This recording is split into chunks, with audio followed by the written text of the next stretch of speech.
ሚዩት አድርግ። ኦኬ ላስጀምረው። አስጀምር በቃ ዝም ብሎ ያወራ ያለ ደቂቃ አለኝ። ኧረ በእናትህ ሚዩት አድርግ ኡስታዝ፣ እባክህ እባክህ። እሺ ቀጥል። ይቀጥል ጎበስ። ደቂቃ አለኝ። ኦኬ እናመሰግናለን። እንግዲህ እንደተመለከታችሁት ማስረጃ የሚለው እንዲሁ በአፍ ማውራት መስሎት ይመስለኛል። ይሄ የምታየው እንደዚህ ማስረጃ ተከፍቶ ነው እየተወራ ያለው። ሱራ 5:82 ላይ ለምሳሌ እኛ ክርስቲያኖች ለእናንተ ቅርባችሁ ከአይሁዶች ይልቅ እንደሆን ቁርአን ይናገራል። ከምንም በላይ ግን ነብይህ ለአንተ በጣም ምርጡ ስኮላርህ ነው። ሌላ ሰው አልጠቅስብህም ኡስታዝ። ነብይህ ምርጡ ስኮላርህ ስለሆነ ሳሂህ ቡኻሪ ይኸውልህ ይታያል 44:85 ላይ on that Allah's messenger said don't believe the people of the scripture or disbelieve them የመጽሐፉ ሰዎችን እንዳታምኗቸው ነገር ግን እንዳክዷቸውም ብሏል። ስለዚህ እኛን ምንሰጥህን አለማመን ወይንም ደግሞ የመካድ ሞራሉ ብዙም የለህም። ምክንያቱም እንድትጠይቀንም ስለታዘዝክ ማለት ነው። እንድትጠይቀን ጭምር እኛን ስለታዘዝክ አንተ ብቻ ሳይሆን ነብይህም እኛን የመጠየቅ ስለታዘዘ መማር አለባችሁ። መረጃ አይደል የጠየቀኝ? መረጃ ልስጥህ ኡስታዝ ጎበስ። ይኸውልህ እንደዚህ ክፈት። ለወደፊት ስታወራ ዝም ብለህ አታውራሽ። ይኸውልህ እንደዚህ እየከፈትክ እያሳየ ወደ አንተም ካወረድነው በመጠራጠር ውስጥ ብትሆን በደንብ አስተውል። እነዚያ ከአንተ በፊት መጽሐፉን የሚያነቡትን ጠይቅ፣ እውነቱ ከጌታ ዘንድ በእርግጥ መጥቶልሃል። ስለዚህ መጽሐፉን የሚያነቡት የመጽሐፉ ሰዎች የተባሉት አይሁዶችና ክርስቲያኖችን እንድትጠይቅ ነብይህም ታዟል። ስለዚህ ምንድን ነው እሱ ኡስታዝ? እኔ የምነግርህን አሜን ብለህ የመቀበል ግዴታ አለብህ። እንኳን አንተ ነብይህም እኛን እንዲጠይቅ ስለታዘዘ ማለት ነው። አንተም ብትሆን ደግሞ ያው መጠየቅ ግዴታ ነው፣ መማር አለብህ። ከአንተ በፊት ወደ እነርሱ ያን የምናወርድ ሰዎችን እንጂ ሌላ አናላክንም። የማታውቁም ብትሆኑ የእውቀት ባለቤቶችን ጠይቁ። የእውቀት ባለቤት መሆናችንን እንዳዘነጋ። ስለዚህ እንደዚህ ካልኩ ዘንዳ ኡስታዝ፣ ለወደፊትህ ግን ዝም ብለህ እንዳታወራ እሺ። ስለ እግዚአብሔር ያነሳኸው አለ። እግዚአብሔር ስም ያልከው አላህ የሚለው አሊላህ ከሚለው የመጣ ነው። ምን የሚታወቅ ነገር አይደለም። እሱ ከአረቦች ውጭ የሚታወቅ የለም። እግዚአብሔር የሚለው ከአንተ ቁርአን ልስጥህ። እችን ቁርአን አያት። እቺ የቁርአን ትርጉም የእናንተው ነች። ስለዚህ ምን ትላለች መሰለ እዚህ ጋር እንዲሁም የአምላክ ስም በደንብ አስተውል። እንዲሁም የአምላክ ስም በአማርኛ እግዚአብሔር የዓለም አምላክ ሲሆን በአረብኛ ዋና ስሙ አላህ ነው። እቺ አንተ ቁርአን ነች። እቺን ያንተ ተረጎሙልህ ነው። ስለዚህ እግዚአብሔር ማለት ጊዜ ጌታ፣ ብሔር፣ ህዝብ ወይንም ደግሞ የህዝቦች ጌታ የሚለውን ይሰጣል ማለት ነው። ያንተ ግን አላህ የሚለው ነቢያት ከሰበኩት ቁርአን ደግሞ በአረብኛ ከሆነ ኬታ መጣኸው ማለት በምን ብለው ነበር? ማን ብለው ነበር የሚጠሩት? ሌላኛው ከሌሊቱ 1/3 ሲቀር አላህ ይወርዳል ብሎ የሰበከ አንድ ነብይ ልታመጣልኝ ትችላለህ? ሳሂህ ቡኻሪ 9ኛው ቮሊም ላይ ሉክ ነብይ ምን አለ? every night when it is the last third of the night our Lord the superior and the blessed descended to the lowest heaven ይላል። እንደዚህ ብሎ የሰበከ አንድ ነብይ ልታመጣልኝ ትችላለህ? ነቢያት አስተምሮ ነው ስላልክ አንድ ልታመጣልኝ ትችላለህ? አትችልም። ምክንያቱም ነቢያቶች ይሄንን ስለማያውቁት ከ7ኛ ሰማይ በላይ አርሽ ላይ ተቀመጠ ብለው የሰበኩ አንድ ነብይ የለም። አንድ ነብይ። እንዲሁም ደግሞ ይሄ ነብይ ያመጣውን አስተምሮ ማለት ነው አላህን እንዴት ሳያገኙት በደንብ አስተውል። እንዴት ነው ሲያገኘው? ማለትም አላህን አግኝቶታል? ወደ አርሽ በሄደ ሰዓት ነው አላገኘውም? አላህስ ይታያል ወይስ አይታይም? ምክንያቱም ወደ ጌታችሁ ተመልካቾች ናችሁ ይላል። መቼ ነው የምትመለከቱት? በቂያማ ቀን። ኦኬ እንደዛ ከሆነ ደግሞ ሱናን ኢብን መጃ ላይ በደንብ አስተውል። ሱናን ኢብን መጃ ቮሊም 1 ላይ ምን ይላል? his face would burn everything of his creation as far as his gaze reach እይታው እስከደረሰ ድረስ ፍጥረትን በሙሉ ያጠፋል ያወድማል ይላል። ስለዚህ ስታዩት ሊያጠፋችሁ ነው እንዴ? አላህ በቂያማ ቀን እናየዋለን የምትሉ እንዲያጠፋችሁ ነው? ኦልራይት አላህ ልጅ የለኝም ብሎ ይላል። ልጅ እንደሌለው ሙስሊሞች አላህ የምታምኑት ማነግሯችሁ ነው? ጋኔኖች። ኦኬ ሙሐመድ ወይ በል እንሆ ከጅኒ የሆኑ ጭፍሮች አደመጡ፣ እኛ አስደናቂ የሆነ ቁርአንን ሰማን አሉ። ኦኬ እንሆ ጌታችን ክብር ላቀ ሚስትንም ልጅንም አልያዘም። የዚህ ኡስታዝ አሁን አላህ አልወለደም አልተወለደም እርሱ አንድ ነው ብሎ የሚለውን የነገሩት ማን ናቸው? አጋንንቶች፣ ጅኒዎች። ቁርአንህን ነው እኔ መረጃ እየከፈትኩበት ያለሁት። ቁርአንህ ነው። ቁርአንን ሜቢ አታውቀው ከሆነ አላውቅም። ሙሐመድ የአላህን ስም ሲጠራ አጋንንቶች ነበር የሚከመሩበት። አጋንንቶች ክምር ይሆኑበት ነበረ። ምን ይላል 18ኛው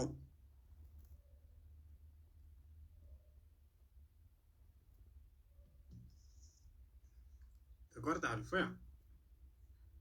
ፎይ ተቆርጠሃል። ኦኬ አይዞህ፣ እንትን ነው በደንብ እንዲጠራልህ ነው። ሉክ ሱራ 72 ላይ የጋኔኖች ምዕራፍ ይባላል።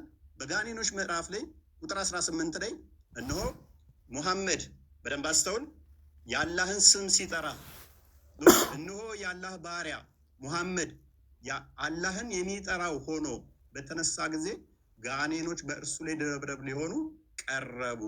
አጋንንት ነበር የሚከመሩበት ሙሐመድ የአላህን ስም ሲጠራ ማለት ነው። ይኸው ቁርአንን እኔ አይደለሁም ያልኩት፣ ቁርአንን ያለው አላህ ሰውን ከገማ ጭቃ ነው የሰራው። በምን በእጁ ወስዶ አላህ እጁን ታጥቦታል። ሱናን አቢ ዳውድ 46:95 ላይ ታጥቧል አልታጠበም? ይኸው በሁለት እጆቼ ለፈጠርኩት ከመስገድ ምን ከለከለ ይላል። እጁን ሳይታጠብ ነው ያለው ወይንስ ታጥቧል? አላህ ጭንቅላት ይኖረው አይኖረው አይታወቅም። የትኛው ነብይ ነው አምላኩ በጭቃ አብኩቶ ሰራኝ ጭንቅላት ይኖረው አይኖረው ግን አላቅም ያለ ነብይ አለ? እጠይቅሃለሁ፣ አትሳቅና ተመለስ። ኡስታዝ ፊት ለፊቱን ያ ጎበዝ ሉክ እንደሱ ጎበዝ እንደሱ ስትሆን ያምርብሃል። አላህ 5 ጣቶች አሉት። እነኚህ ፓርቶች በፓርቶች የተገነባ ከሆነ እሱ ፍጡር ነው። 5 ጣቶች ስላሉ ያው 1 2 ብላችሁ መቁጠር ትችላላችሁ። ሳይ ሙስሊም 27:86 ኤሌ ታገኙታላችሁ። አላህ 5 ጣቶች አሉት።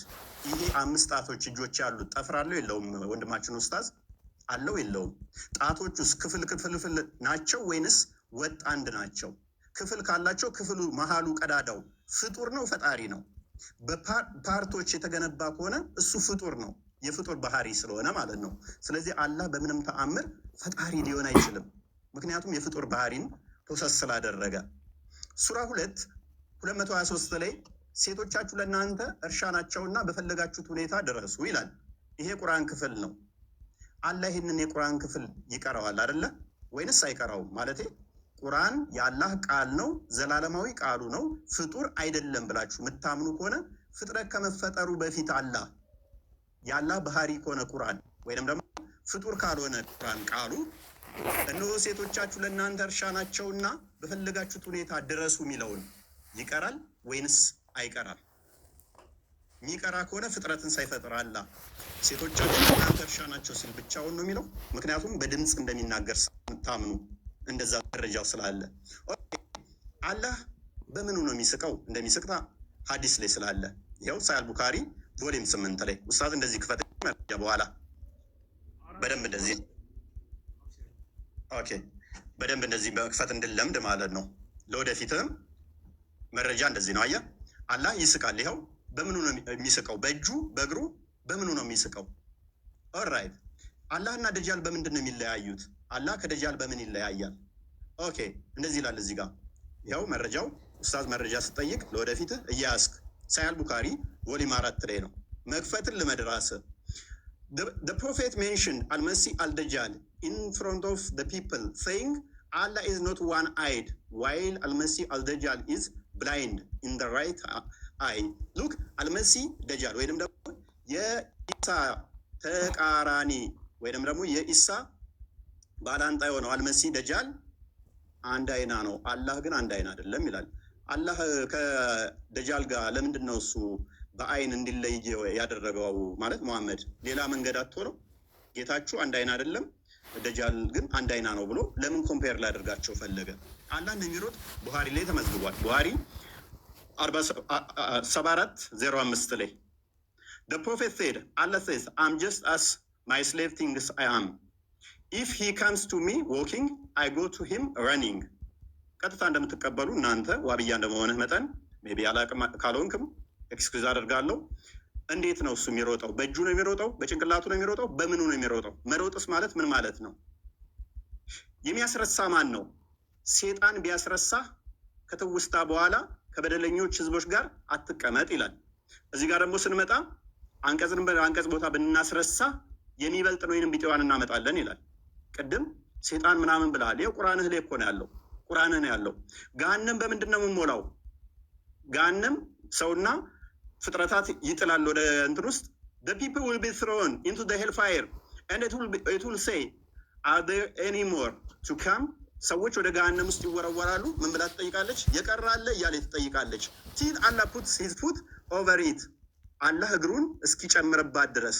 የአላህ እግር ገሃነምን የሚሞላ ከሆነ ፕሌስና ስፔስ ኦኮፓይ የሚያደርግ ፊል ማድረግ የሚችል ከሆነ እሱ ፍጡር ነው ማለት ነው። ቦታና ስፔስ ይፈልጋልና ቦታ የሚይዝ ነገር ሁሉ የሆነ ቦታ ላይ ገብቶ የሚሞላ ከሆነ እሱ ፍጡር ነው እንጂ ፈጣሪ አይደለም። ፍጡር እንጂ ይሄ የምታመልከው ፈጣሪ አይደለም ማለት ነው። የትኛው ነብይ ነው ገሃነም ፈጣሪያችን እግሩን ሲጨምርባት ከዛ በኋላ በቃ በቃ ትላለች ብሎ ያስተማረ አንድ ነብይ ታመጣለህ? በእስራኤሎች ልጆች ላይ በያዕቆብ ላይ አስማት የለም፣ በእስራኤል ላይ ሟርት የለም። በጊዜው ስለ ያዕቆብና ስለ እስራኤል እግዚአብሔር ምን አደረገ ይባላል ይላል። በያዕቆብ ላይ ሟርትና ሉክ አስማት የለም። ነብይህ ላይስ ሳያል ቡካሪ ቮሊም 4 ላይ ነብይህ ላይ ደግሞ ናሬድር አይሻ የነብይህ ትንሿ ምጥጥየዋ ልጅ ያገባችው በ6 ዓመቷ ያገባት አዳም እንዲህ ብላ ትተርካለች። ፕሊስ ሚዩት አድርጌዋለሁ። ጣልቃ አትግባ። ሚጢጥየዋ ምናምን የሚል ቃል ተው። እፎይ ትልቅ ነህ በቃ። ከዚህ በኋላ አረጀ እኮ። በቃ ያለውን ነገር የተጻፈውን አንብብ። የተጻፈውን እየተባለልህ አይዞህ ሚጢጥየዋ ይሻላል። ትጠይቃለህ። ችግር የለውም። እሺ ታዳምጣለህ። ግን ጣልቃ ገባብኝስ? ቃልህን አስተካክል። እፎይ ሌላ አልተባልክም። ፖለቲካ አትስራ። በቃ ጣልቃ ገባብኝ እንዴት እናድርግ? በኋላ ጣልቃ ትገባብኛለህ? አገባም ወይንም ይህንን ኮንፊርም አድርግልኝ። ግን ቃላቶችን አስተካክል ለተከታዮች ስትል ማለት ነው። ይኸውልህ እኔ ምንም ያጠፋሁት ነገር የለም። ስለዚህ ጣልቃ እየገባህ ግን አንተ እያስቸገርክ ነው አይደለም? ከየት ያመጣህ? ቆይ አዳምጥ። እሺ እኮ ጣልቃ አትግባ።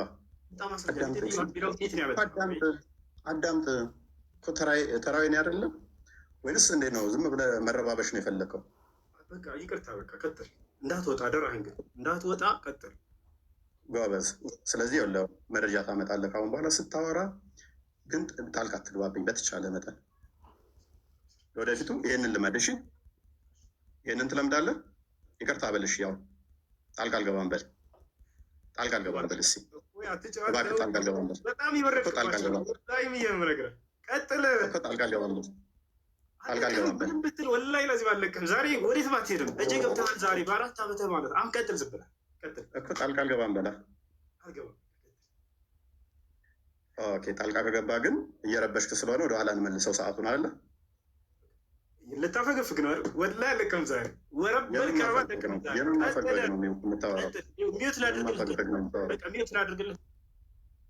ሚዩት አድርገሽ ጎበዝ። ስለዚህ ታሁን በኋላ ጣልቃ አይገባም ወንድማችን ብዬ እያስባለሁኝ። ምንም እንትን ያልነው ነገር የለም። ኤኒዌይስ እያየህ ሆኗል። ደቂቃውን አስጀምርልሃለሁ። ኦኬ አይሻ እንደተረከችው እንግዲህ በመጽሐፍ ቅዱስ ላይ አስማትና ድግምት አይሰራባቸውም። አይሻ እንደተረከችው ደግሞ magic was worked on Allah's prophet so that he began to fancy that he was doing things which he was not actually doing. Look, ድግምት ተሰርቶበት ያላደረገውን ያደረገ ይመስለው ነበረ ትላለች አይሻ። ሌሎች መዛግብት ላይ ደግሞ የተገናኘ ከሚስቶቹ ጋር ይመስለው ነበር ብላ ትላለች ማለት ነው። ስለዚህ ወንድማችን እንዴት ነው እሱ የትኛው ነብይ ነው ማለት አላህ ይወጣል ይወርዳል ብሎ የሰበከ አንድ ነብይ ልታመጣለን ትችላለህ? ከሌሊቱ 1/3 ሲቀር አላህ ይወርዳል ሲል በምኑ ነው የሚወርደው? የአረፋት ቀን የአረፋት ቀን ይወርዳል ይለናል። የት ነው የሚወርደው? መውረድ ማለት ምን ማለት? ፖዚሽን ይቀይራል ማለት ነው። ዳይሬክሽን ይቀይራል ማለት ነው። ይሄ ደግሞ የፍጡራን ባህሪ እንጂ የፈጣሪ ባህሪ አይደለም። ታውቀዋለህ ቢተማርክ። እንዴት ነው እሱ? በምኑ ነው የሚወርደው? በምኑ ነው የሚንቀሳቀሰው? በምኑ ነው የሚወርደው? ታመጣልኛለህ? ቀጣይ ዋናው አላህ አባት አይደለም ብላችሁ ታምናላችሁ። አላህ አባት ነው። ለምንድን ነው አባት ተብሎ ማይጠራበት ምክንያት ምንድን ነው? እሱ አላህ ልጅ የሌለው ለምንድን ነው? እሱ ነቢያቶች የሰበኩት ፈጣሪ አባት ተብሎ ይጠራል፣ አላህ ተብሎ ይጠራል ነው። ቁርአን ራሱ የተጻፈው ይህንን ለመቃወም ስለሆነ ሱራ 18:4 ላይ እነዚያ አላህ ልጅን ይዟል ያሉትን ሊያስፈራራ ወረደ ይላል። ለማስፈራራት ነው የወረደው። የሚያስፈራራው ቅድም ደግሞ እዛ ጋ ማን ነው ብሎናል? ሰይጣን ነው ብሎናል። ማስፈራራ ወረደ ይለናል። ማስፈራራ ለምን አስፈለገው? ለምን ነው የሚያስፈራራን? ነቢያት የሰበኩትን ለምን ነው የማትቀበሉት? ነቢያቶች እንደሰበኩ ታምናለህ? ለምሳሌ ሙሴ እንደዚህ ብሎ ያምናል። አንተ ታምናለህ? እናንተ አምላካችሁ እግዚአብሔር ልጆች ናችሁ ይላል። የአምላካችሁ የእግዚአብሔር ልጆች ናችሁ ታምናለህ አንተ እንደዛ ብለህ? ወይንስ ልክ አጋንንቶቹ እንደተናገሩት አላህ ልጅ የለውም ስላሉ አንተም ልጅ የላቸውም ትላለህ? መጽሐፍ ቅዱስ ራሱ የተጻፈው ኢየሱስ ሉክ በዚህ መጽሐፍ ያልተጻፈ ሌላ ብዙ ምልክቶች ያደረጋቸው አሉ። ነገር ግን ኢየሱስ እርሱ የክርስቶስ የእግዚአብሔር ልጅ እንደሆነ ታምኑ ዘንድ አምናችሁም በስሙ ሕይወት ይሆንላችሁ ዘንድ ይህ ተጽፏል። የማን ልጅ እንደሆነ? የእግዚአብሔር ልጅ እንደሆነ። ቁርአንስ የተጻፈው ለመቃወም፣ ይሄንን ተቃውሞ ደግሞ የሴጣን ነው። ለምንድን ነው ለመቃወም የመጣው? አላህ ማለት የሴጣን ከሆነ ለመቃወም ለምን መጣ? ይህንን የተቃውሞ እምነት የመሰረታችሁ ምንም ልጅ የሌለበት ምክንያት ምንድን ነው? ኛው ይሆን ቁርአን ሲናገር ማለት ነው። በዚህኛው አለ ልጅ የሌለው ቁርአኑ እንደዚህ ስለሚል ልጅ የሌለው ምክንያቱ ምንድን ነው? እሱ አላህ ለምንድን ነው ልጅ የሌለው? አባቴ የማይባልበት ምክንያት ለምንድን ነው? እሱ አይ ቲንክ በዚህ ይመስለኛል። እርሱ ሰማያትና ምድርን ያለ ቢጤ ፈጣሪ ነው ይላል። በደንብ አስተውል። ቁርአን ነው የሚለው። ለእርሱ ሚስት የሌለችው ሲሆን እንዴት ለእርሱ ልጅ ይኖረዋል? ነገርን ሁሉ ፈጣሪ ነው ፈጠረ። ሶሪ ልጅ የሌለው ለምንድን ነው? ሚስት ስለሌለው። ለእርሱ ሚስት የሌለችው ሲሆን፣ በደንብ አስተውል። ለእርሱ ሚስት የሌለችው ሲሆን እንዴት ለእርሱ ልጅ ይኖረዋል? ይህንን ከምን አንጻር ነው? ከአጋንንቶች ጋር ነው አሁንም ያለው። ከአጋንንቶች ጋር ለምንድን ነው አላህ እንደዚህ የተያዘው? ምክንያት ይኖረው ይሆን? ትመልስልን ይሆን? ኡስታዝ በመረጃ እንደዚህ እያወጣ ትመልስልን ይሆን? የአላህ እጆች ቀዝቃዛ ናቸው። ቅዝቃዜ ደግሞ በደንብ አስተውሉ። ቅዝቃዜ ከአንዱ ወደ አንዱ ሙቀት መቀበል አለበት ማለት ነው፣ ቀዝቃዛ ከሆነ። ይህንን ሎክ ሙሐመድ ምን ይላል? then I saw my Lord look sorry in the most high and the last of appearance, so I saw him place his palm between my shoulders. I sensed the coolness of his fingertips. የጣቶች መዳፎች አሉት። አላህ መዳፍ አለው፣ ጣቶች አሉት። እነኚህ ፓርቲሽን አለው ማለት ነው። እንደዚህ ፓርቲሽን አለው። እጅ እንደዚህ መዳፍ ካለው ቀኝና ግራ ካለው ይካበባል ማለት ነው። የሚያዋስነው የሚያካልለው አለ ማለት ነው። የሚያዋስነው የሚያካልለው አለ አላህን ማለት ነው። ይሄ ደግሞ የፍጡር ባህሪ አይደል እንደ ኡስታዝ? አላህ ይህን እንደት ነው የምታምኑት? ምን ብላችሁስ ነው የምታምኑት? ሌላኛው ፍጡር አይደለም ብላችሁ ቁርአንን ቃሉን ያላህ ቃል ነው ፍጡር አይደለም ብላችሁ ታምናላችሁ። ለምሳሌ አሊፍ ላም ሚም፣ ይሄ ያላህ ባህሪ ነው። ፍጥረትን ከመፍጠሩ በፊት አሊፍ ላም ሚም ይላል። ይሄ ምንድን ነው? እሱ ትርጉሙ ለአላህ ምንድን ነው? እሱ ይሄ ባህሪው ከሆነ ምክንያቱም በድምፅ እንደሚናገርም ስለምታምኑ ማለት ነው። በድምፅ የሚናገር ከሆነ በድምፅ መናገር የጀመረው አላህ ፍጥረትን ከፈጠረ በኋላ ወይንስ ከመፍጠሩ በፊት በድምፅ ይናገር ነበር አላህ? ይኸው በድምፅ እንደሚናገር ባህሪ 47:11 ላይ አላህ ሊትራሊ ድምፅ አለው ብላችሁ ስለምታምኑ፣ ስለዚህ ችን ሲቀራት ማለትም ለጅብሪል ሲነግረው አሊፍ ላም ሚም ብሎ ነው። አንተ ታርመኛለህ ኡስታዝ ስለሆንክ የእሱ ድምፅ እንዴት እንደሆነ በድምፅ ስለምታምኑ። ፍጥረትን ከመፍጠሩ በፊትስ ይህን ድምፅ ይጠቀመው ነበር ወይ? ምክንያቱም ድምፅ ደግሞ ሶሊድ፣ ሊኩዊድ ወይም ጋዝ እነኝህን ስቴቶች ይፈልጋል ለማለፍ። ያላህስ ድምፁ በምን ውስጥ ነበረ ፍጥረትን ከመፍጠሩ በፊት የሚተላለፈው? እነኚህ ደግሞ እነኝህን የሚፈልግ ድምፅ የሚፈልግ ከሆነ እሱ ፍጡር ነው ማለት ነው። አሊፍ ላም ሚም እቻውን ፍጡር ነው ፍጡር አለችም? ኡስታዝ ምን ብልሃት ነው የምታምነው? ሌላኛው ኦኬ ቁርአን ፍጡር ካልሆነ በደንብ አስተውል። ቁርአን ፍጡር ካልሆነ ኦኬ በገረጣ መልክ ይመጣል ይላል። ታምናለህ እሱን? ምክንያቱም ቁርአንን ያለው ይኸው ሱናን ሀዲስ ነው ያለው። ሱናን ኢብን ማጃ ቮሊዩም 5 ላይ ነው የሚገኘው ፔጅ 68 ላይ the Quran will come on the day of resurrection like a pale man and will say I am the one እያለ ይቀጥላል። አምላክ ቃሉ ፍጡር ካልሆነ በቂያማ ቀን ደግሞ የገረጣ ሰው ሆኖ የሚመጣ ከሆነ ስንት ፍጡር ያልሆኑ ታመልካለህ ኡስታዝ? ስንት ፍጡር ያልሆኑ ነው የምታመልከው? ሌላኛው ተውሂድን ታምናለህ አይደለ? ተውሂድ ታምናለህ ብዬ አምናለሁ። ቃል ላይ ጥገኛ ከሆናችሁ ተውሂድ የሚል ቃል ማለትም ያስተማረ ነብይ ይኖርን ማለት በሶስት ከፍሎስ ያስተማረ ይኖርን ተውሂድ የሚልን ተውሂድ አልአስማኡል ሲፋት፣ ተውሂድ አልሩቢያ፣ ተውሂድ አልኡሉሂያ ብሎ ያስተማረ አንድ ታመጣልኝ ይሆን? ከነቢያት ውስጥ አንድ ማስረጃ ታመጣልኝ ይሆን? ወይንስ ተውሂድ አታምንም ማለት እኛን ስትጠይቀን ይሄ አንተ ጋር እንደሚመጣ አላወቀው ተውሂድን ታምናለህ ወይንስ አታምንም? ምታምን ከሆነ ከነቢያት አስተምሮት ውስጥ ስለ ተውሂድ አንድ የምታመጣው ነገር አለ? አምላካችን ተውሂድን ገልጾልናል ብለህ ምታምን ከሆነ ማለት ነው። ወይንስ አታምንም? ይሄንን ታምናለህ አታምንም? ኦኬ። አላህ ወደ ቅርቢቱ ሰማይ የሚመጣ ከሆነ በደንብ አስተውል። ወደ ቅርቢቱ ሰማይ መምጣት ብቻ ሳይሆን በደመና እንደሚመጣ ታምናላችሁ። በደመና የሚመጣ ከሆነ መቼ? በቂያማ ቀን ከመላእክቱ ጋር በደመና ጥላ ውስጥ ሆኖ ይመጣል። ስለዚህ ፍጡር ውስጥ ይገባል ማለት ነው። አላህ ሁለት ቀኝ እጆች ካሉት አላህ ፊትና ኋላ ካለው ደመና ውስጥ የሚገባ ከሆነ ፍጥረት ያካብበዋል፣ ያካልለዋል፣ ያዋስነዋል ማለት ነው። እሱ የፍጡር ባህሪ ነው፣ ፈጣሪ ሳይሆን። ፍጥረት የሚያካብበው ከሆነ ፍጡር ይሆናል ማለት ነው። ይኸው አላህ እና መላእክቱ ከደመና በሆነ ጥላ ውስጥ ሊመቷችሁ እንጂ አይጠባበቁም። ጥላ ተጠልቶለት የሚመጣው አምላክ፣ በደመና ውስጥ የሚመጣው አምላክ የሚያካብበው፣ የሚያካልለው፣ የሚያዋስነው ካለ ይሄ ሊትራሊ ፍጡር ነው፣ የፈጣሪ ባህሪ አይደለም ማለት ነው። ኡስታዛችን ይህንን ማወቅ አለብህ።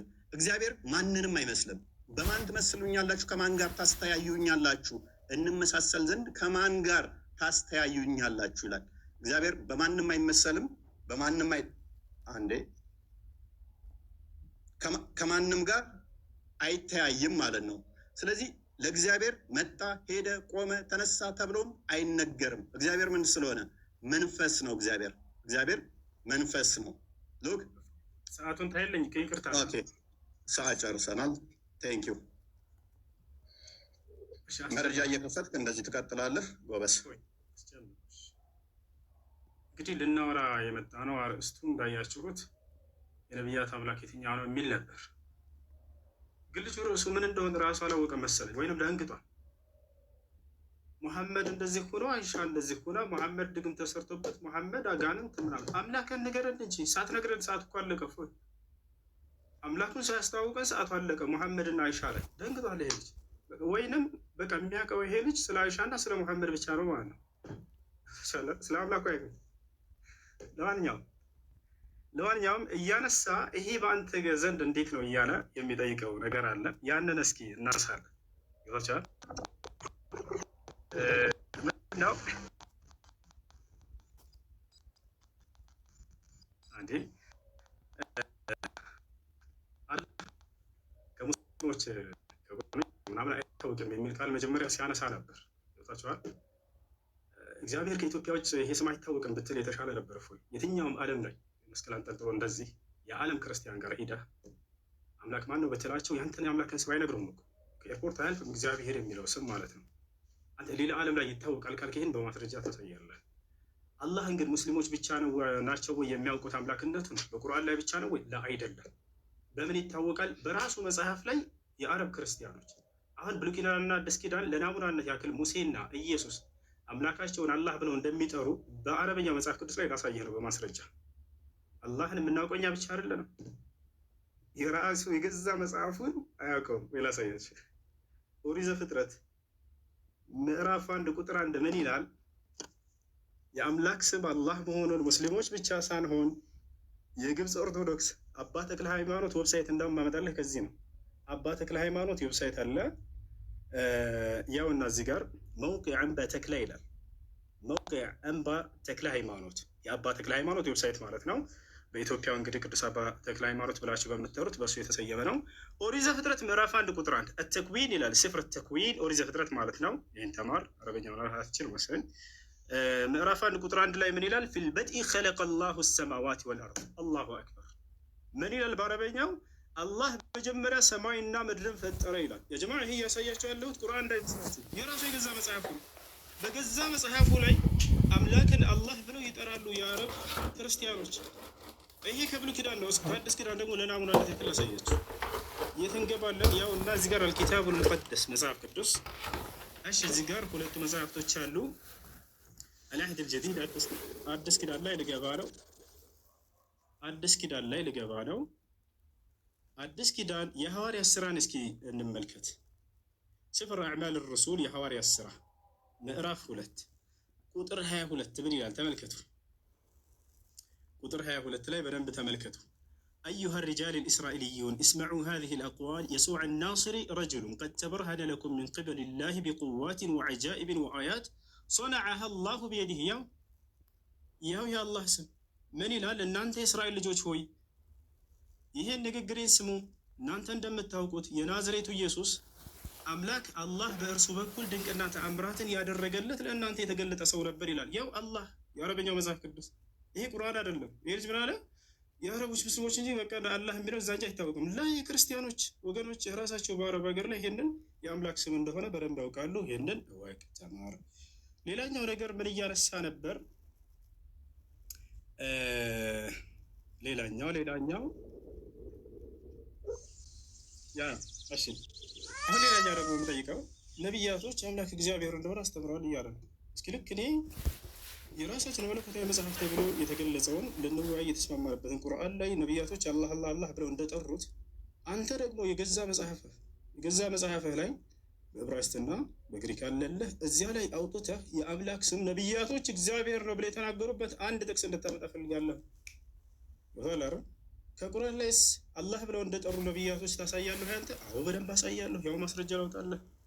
ለናሙናነት ያክል ማንን እናውጣ?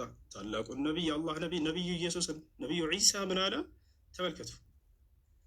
የማን ምዕራፍ ላይ እንሄዳለን? የማርያም ምዕራፍ፣ የእናቱ ምዕራፍ ላይ ጭራሽ እዚያው ላይ ነቢዩ ኢየሱስ ምራስ ተማረ። ዒሳ ዓለይሂ ሰላም የእኔ አምላክ አላህ ነው እያለ ያስተምራል። ጌታዬና ጌታችሁን አላህን ተገዙ። የቱ ጋር ነው? ተመልከቱ። ያውና ቁጥር 36 ላይ ዒሳ አለ አላህም ጌታዬ ጌታችሁ ነው እና ተገዙት፣ ይህ ቀጥተኛ መንገድ ነው አለ። ይህ ይበቃናል፣ ጊዜ ለመቆጠብ ሲባል።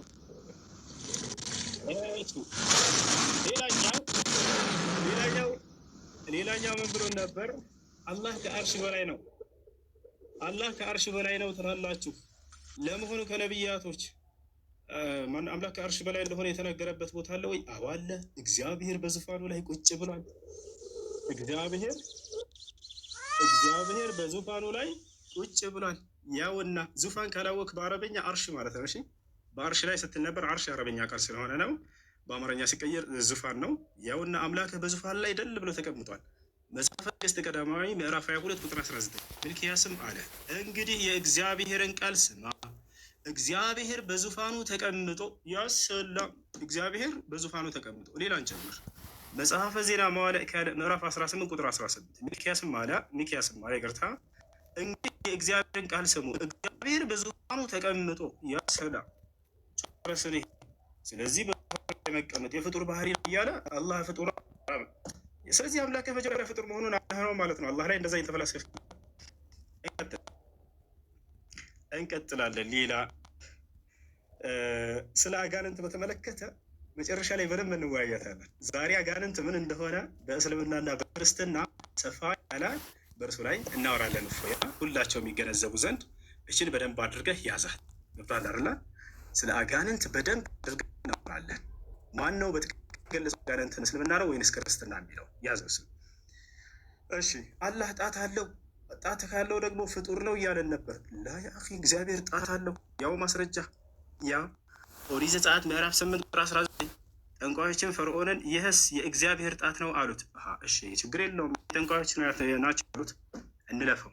ሌላ ማና ነገር ኢየሱስ ክርስቶስ እኔ ግን በእግዚአብሔር ጣት አጋንንትን የማወጣ ከሆንኩ አለ ኢየሱስ ክርስቶስ ያሰነው። ስለዚህ እግዚአብሔር ጣት አለው። ጣት ካለው አንድ ነገር ፍጡር ነው ማለት ነው እያለ የራሱን ፍልስፍና ይሰራል። ይሄ ልጅ ብዙ ጊዜ ላይቭ ላይ ተቀምጦ ይሄን ነበር የሚያደርገው። ዛሬ ተገኘህ አልሐምዱሊላህ። የሆነ ሐዲስ ያነሳና የራሱን ፍልስፍና ይሰራል። የሆነ ቁርአን ያነሳና የራሱን ፍልስፍና ይሰራል። በዚያ ከታች ያሉት ወገኖችን ያስቃል። በቃ እውነት ላይ ያሉ ያስመስላቸዋል። ቦታቸዋል ያ ነው። አሁን የራስን ፍልስፍና ከዚህ ይህንን ስለዚህ አላህ ጣት ስላለው ፍጡር ነው ያለ አንድ ሊቅ ልታመጣልህ ትችላለህ? ከሊቃውንቶቻችን ከሙፈሲሮቻችን ከየትም አታመጣም።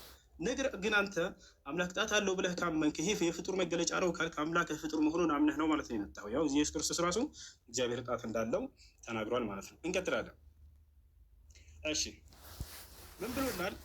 አላህ ሰማይና ምድርን ከመፍጠሩ በፊት ቁርአን ይቀራ ነበር ብሎናል። ይሄ ልጅ በጣም ይገርመኛል። ለማንኛውም ማስረጃ ሲላሳየ ይሄ ضعيف ሐዲስ ነው። እሺ የነገሩህ ሰዎች ሸውደውሃል። ይሄ ضعيف ሐዲስ ነው። ላይቭ ላይ ሆነ እንደምታውቀው አይደለም ዛሬ ተይዛል። ያውና አላህ ሰማይና ምድርን ከመፍጠሩ በፊት ቁርአን ይቀራ ነበር እያሉ የሚነግሯቸው ያው ሐዲሱ ከነ ማስረጃው ላሳያቸው። إن الله عز وجل قرأ طه وياسين قبل أن يخلق السماوات وقبل أن يخلق الخلق ب1000 عام فلما سمعت الملائكة القرآن قالت طوبى لأمة ينزل عليهم هذا وطوبى لأجواف تحمل هذا وطوبى لألسنة تنطق بهذا. حديث من دونه ضعيف يا إسناده ضعيف እና ውሸት የሆነ ሐዲስ ነው። ላይቭ ላይ ከፍቶ ሲያወራ የሚውለው ታዲያ እንደዛ መስሎ ዛሬ መጣ ከሙስሊሞች ፊት ያው ውሸት መሆኑ ተጋለጠ። ምን ሁልጊዜ ባገኘውና እንደዚህ ሁሌ በገለጥኩልህ ከዚህ በኋላ የምትገባ ይመስለኛል እንዲህ አይነት ውሸት እያሸከፍታቸው። ለማንኛውም እስኪ ወደ አማርኛ እንቀይርላቸው። አረበኛ ነው ብሎ አረበኛ ተደብቃቸው እንዳይል ያው እና እዚህ ጋር የሐዲሱ ሰንሰለት ደካማ ነው፣ የትረካ ሰንሰለቱ ደካማ ነው። ضعيف ሐዲስ ይዘህ የምትመጣ ከዚህ በኋላ ضعيف ሐዲስ ይዘህ እንዳትመጣ አጣራ። መጀመሪያ ጠይቅ እሺ ሙስሊሞችን ይሄ ነገር እንዴት ነው? ضعيف ነው ሐዲስ ነው እኔ እንዳው ሰው የሆነ መስሎኝ ነው ምናምን እያልክ ያንን እንድትል ጥሩ ነው። ፊቱን ለምን እንደደበቀ አላውቅም። ወላሂ ላዚም እኔ ፊት ለፊት እየተወያየሁት ፎያ በቀጣይ እንድትወጣ ነው። እሺ የፊትህን ገጽታ ማየት ፈልጋለሁ። እሺ ችግር የለውም በጣም ቅድም አንተ በራስህ ሰዓት እያሳየው ስለሆነ ነው። አይሽ ነው። እሺ ተስማማ። እሺ እና ይሄ ነው አላህ ይወርዳል ይለናል። ማን ነው ከነቢያት አላህ ይወርዳል ብሎ ያስተማረ? ያ በደንብ አድርጎ እግዚአብሔር ይወርዳል። ኦሪት ዘፍጥረት ምዕራፍ 11 ቁጥር 5 ያው እግዚአብሔርም የአዳም ልጆች የሰሩትን ከተማና ግንብ ለማየት ወረደ። ምድር ላይ ግንብና ከተማ ለማየት ይወርዳል እግዚአብሔር ያሰናል። ስለዚህ ምን ብሎ ቅድም የሆነ እንትን አስቀምጣሉ። አላህ ይወርዳል ከተባለ ስለዚህ ፍጡር ነው አለ። ተመልከቱ፣ አላህ ይወርዳል ስለተባለ ፍጡር ነው ያለ አንድ ሙፈሲር አምጣ ብለህ የትም አታመጣም። የማን ነው? የአንተ ፍልስፍና። ነገር ግን ይህንን መስፈርት አንተ የፍጡርነት መስፈርት ካደረግ እግዚአብሔር ፍጡር መሆኑን አምነህ ነው ማለት ነው የመጣኸው። አሁንም ገብቶሃል አይደል?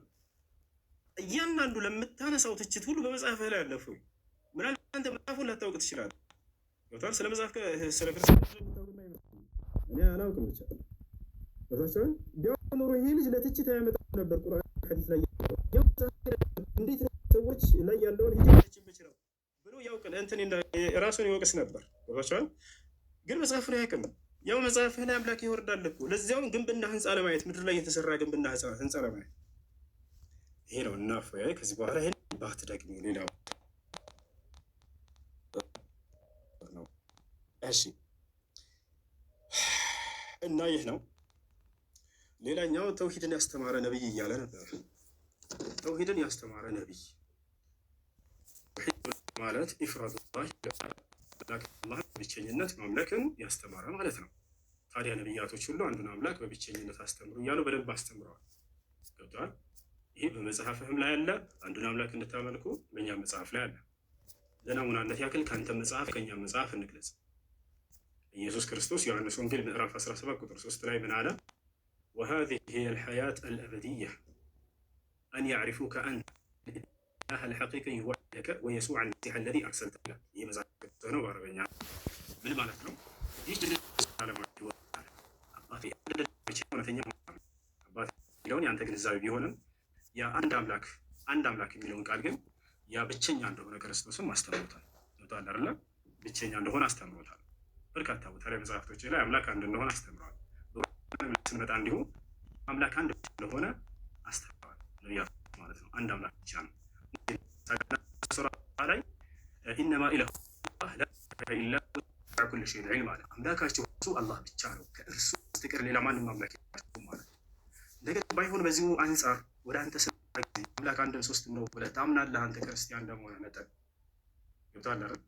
ስለዚህ ያ በመለኮት አንድ በአካል ሶስት ብሎ ወይንም ደግሞ አምላክ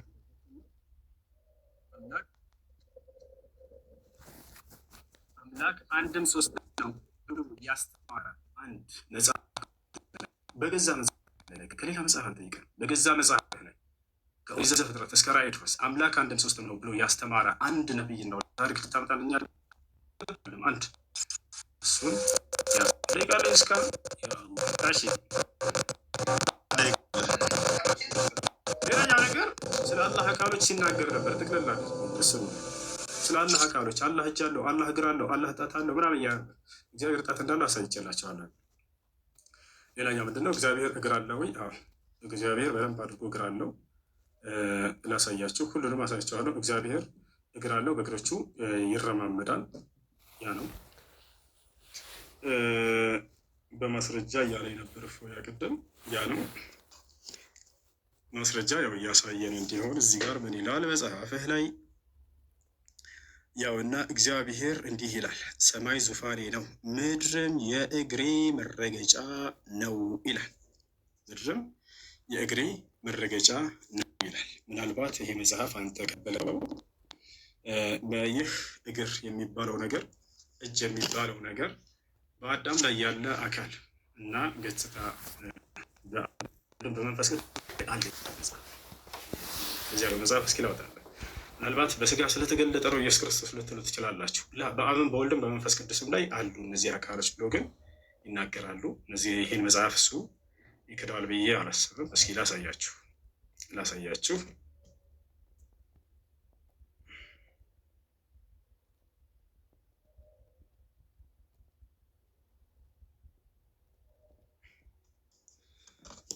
እሺ ያው እና እዚህ ጋር መጽሐፈ ሚላድ ምዕራፍ 10 ላይ በአዳም ላይ ያለው መልክ ሁሉ በአብና በወልድ በመንፈስ ቅዱስም አለ። አሁን ሊዘረዝርልህ ነው የአካሎችን አይነት በደንብ አድርገህ አዳምጥ። ቅድም ያነሳቸውን በአላህ ስብሐነ ወተዓላ ላይ በአብም በወልድም በመንፈስ ቅዱስም ላይ አለ። በአዳም ላይ ያለው መልክ ሁሉ ተመልከቱ። ምን ምን አለ? ራስም ቢሆን ገጽም ቢሆን ጆሮዎችና አይኖችም። ጆሮዎች ያላቸው አምላክ፣ አይኖች ያላቸው አምላክ፣ አፍንጫ አለው፣ ከንፈርም ቢሆኑ እጆች አሉት፣ እግሮች አሉት። ቅድም እጅ አለው እግር አለው አላህ እንዴት አምላክ ይሆናል? ስለዚህ ይሄ ፍጡር ነው ማለት ነው እያለ ሲናገር ነበር። ስለዚህ አብም ወልድም መንፈስ ቅዱስም ሶስቱም ፍጡሮች ናቸው። መሰረት በአንተ ግንዛቤ መሰረት ጀባ ብለናል። ሶስት ፍጡሮች እያመለክ ነው። ያው ሁላቸውም አንተ የገለጽካቸው ሁሉ አካሎች አሉ። እዚህ ጋር ያው እጆች አሉት፣ እግሮች አሏቸው፣ ቤቶችን ቢሆኑ ይላል። እስኪ ይህችን ትነግረን እንዳለ ምን ቃል እንደወጣች እዚህ ጋር ብልቶች ነው ወይስ ምንድን ነው? ቤቶች ብሎ ተቀምጧል። አላህ አለም። እኔ ከራሴ ልናገር አልፈልግም። በሰው እምነት ላይ ቤቶች ብሎ እዚህ ጋር አስቀምጦታል። አንተ ትነግረናለህ። ለአብና ለወልድ ለመንፈስ ቅዱስም ሙሉ አካል አላቸው ይላል። ሃይማኖታቸው የቀና 318ቱ ሊቃውንት አባቶቻችን እንደተናገሩ ለእግዚአብሔር አይኖችና ጆሮዎች፣ እጆች፣ እግሮች፣ ሌሎችም የቀሩት አካላት እንዳሉት እናምናለን ይላል። እፎይስ ይሄን ያምናል ወይ? አባቶቹ እንዳመኑ ያላውቅም። ቅድም በአላህ ላይ ያነሳ ሲተቻቸው ነበር እነዚህን አካሎች ብሏቸው አላረም። ታዲያ እፎይ እንደ አባቶቹ ያምናል ወይንስ የአባቶቹ ተቃራኒ ሆኖ እነዚህን ይክዳቸዋል? ይህንም በኋላ የሚነግረን ይሆናል ማለት ነው። ሌላ ምን ላውራ? እግዚአብሔር ባል ነው ተብሎ ተገልጿል። ቀደም እንደ አይነት ነገር ስታወራ ነበር አይደለ? እግዚአብሔር ባል ነው ተብሎ ተገልጿል። ፈጣሪሽ ባልሽ ነው፣ ስሙ እግዚአብሔር ነው ይላል። ፈጣሪሽ ይህ ነው በማስረጃ ባልሽ ነው። ያም ፈጣሪሽ ባልሽ ነው፣ ስሙም የሰራዊት ጌታ እግዚአብሔር ነው። ያሰላም። ሌላስ የእግዚአብሔርን አካሎች እንዘርዝራቸው። እኔ እነዚህን ሳነሳ ወላሂ ላዚም ለመሳለቅ አይደለም። ማንም ሙስሊም በዚህ እንዲሳለቅ አልፈልግም። ነገር ግን መጽሐፉ ላይ የተጻፈውን ነው የምናነሳው። ገብታችኋል? መጽሐፉ ላይ የተጻፈውን ነው የምናነሳው። ያ ነው። ማንም ሰው እዚህ ቦታ ላይ በነቢያትም ሆነ በአምላክ ላይ እንዲሳለቅ አንፈልግም። እነዚህን ነገራቶች ነሕኑ ነዕተቂድ እነ ሃኡላ حرفوا كتبهم كما قال النبي صلى الله عليه وسلم وعبد الله بن عباس ولا نتطاول على أعراض الأنبياء وعرض الله عز وجل المذكور في الكتاب المقدس.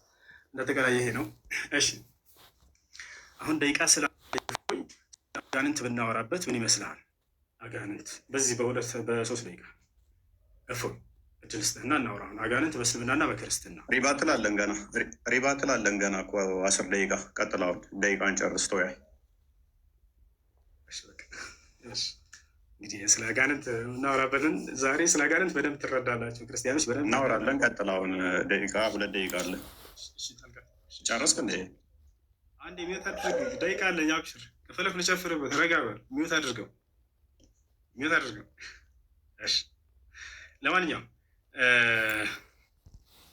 ሌላም ነገራቶችን ማንሳት ካስፈልግና እናነሳ ነበረ።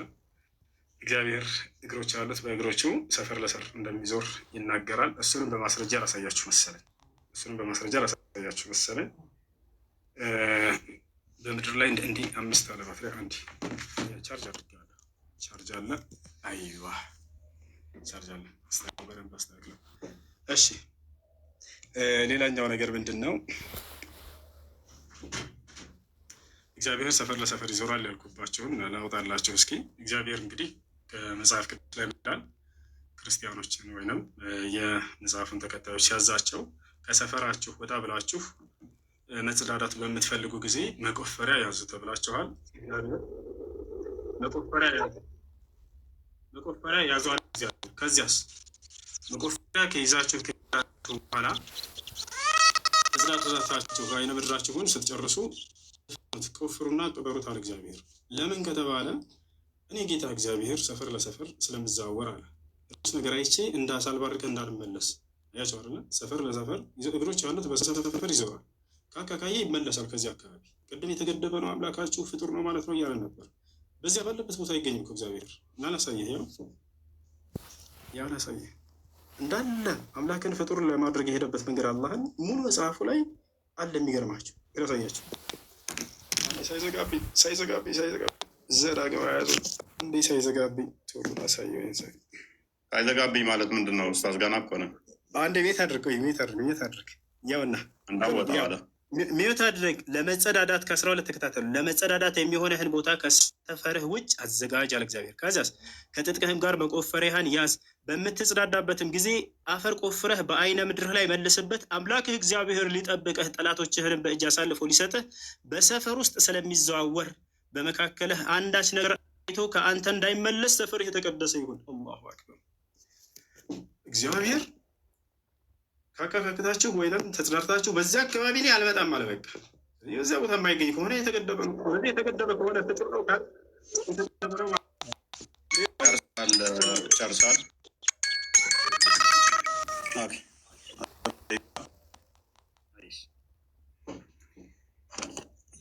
ያው ይታያል።